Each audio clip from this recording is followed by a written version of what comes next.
Alright, this is the third function hydraulic accessory kit by WR Long. Installing it on this case. It's the Farmall 60A tractor. It's got the L555 front end on it. But basically, you've got your valve body right here.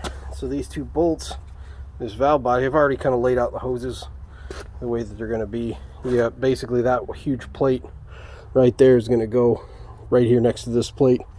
So you're going to mount it right here using the same hardware. So you don't even need to add any hardware. You'll just unbolt those and then add in that plate. So your valve body's right here. So you're going to have that there, and then you'll have your electrical connection. It goes to your controller. It's got the two buttons on the front. Now if you have the stock handle, this one does. I think we're just going to take this one out, wire in our own, because this pigtail goes into the harness, stock harness, but there's no like relays or anything associated with it that I can find. So I think we'll just use this handle here. Other than that, there's just the one wire, 12 volts to the battery, that single pigtail. So as wiring goes, that's it. One wire to 12 volt, and the other two plug directly to that valve body. So you just need to kind of slinky that positive wire and the little pigtail down here, drip it up underneath, maybe run the one pigtail up here with these, because it's going to be sitting right here. We've got two large hydraulic hoses. The heavy gauge one, those are about JSC, looks like a 12-14 fitting, the big end with that little T fitting. That's a banjo bolt, I mean. And then your hydraulic hoses, you got one longer, one short, one 43-inch, one 60-inch hydraulic hose that are down there. And you've got your two long hoses that go to the accessory mount bracket up on the front. I already hooked up like those 90-degree fittings. Those just help it lace and connect smoother. But these two hydraulic hoses are both the same.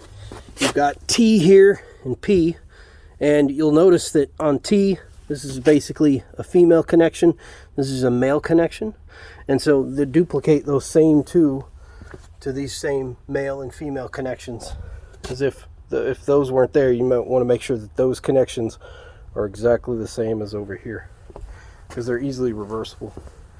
On this tractor, you've got the two bolts right here, which are exactly aligned with that bracket there.